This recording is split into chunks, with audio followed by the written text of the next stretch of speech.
তাদের বিরুদ্ধে আমরা যুদ্ধ ঘোষণা করলাম। এমন একটা সিস্টেম বাছাই করে নেওয়া হবে যেটা নেতা থেকে কর্মী পর্যন্ত সবাই ভালো। ঠিক আছে তো? খালি নেতাটা মনে করো একটু ভালো আর কর্মীরা টিউমার জ্বালা রহা যায় না, এরকম যদি হয় অবস্থা, তাহলে কি জেলাটা ভালো চলবে? চলবে ভালো? এই জন্য তোমার কাছে অনুরোধ, যেই নেতারা দিনের বেলায় একটা কথা কয়েছে আর রাতের বেলা উল্টা কথাটা কয়েছে, ওই লোকলা আমার কোনোদিন নেতা হওয়া পারে না। যে লোকলা নির্বাচনের পরে 5 বছর হারিকেন ধরো ছাবে পাই যায় না, ওমরা কোনোদিন আমার নেতা হওয়া পারে না।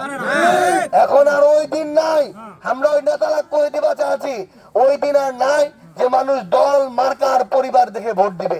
ঠিক না?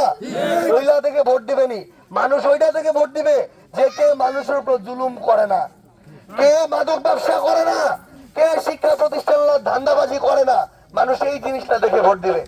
ঠিক না? এবং একটা জিনিস তোমার কাছে শুধু অনুরোধ, এইবার যদি বাংলাদেশের ক্ষমতা ভালো মানুষের হাতত না যায়, তাহলে বাংলাদেশটা আবার পিছনের দিকে চলে যাবে। আমরা যদি বাংলাদেশটা সামনের দিকে ঠিক পথে লাগবা চাই, একটা ভোট খুবই গুরুত্বপূর্ণ। এই ভোটটা আমরা ওই লোকটা যেন দিই যে লোকটার এই পুরো সিস্টেমটা কোন সময় এই 1-1.5 বছর কার সাথে জুলুম করেনি। জামাত কি চাঁদাবাজি করছে নাকি? আমরা এনসিপি কারো কি মিথ্যা মামলা দিচ্ছি নাকি? আমরা এই লাভ নাই। তাহলে ভোট হবে আকাশ সনদ কোন মার্কার? আমার মার্কাটা কি?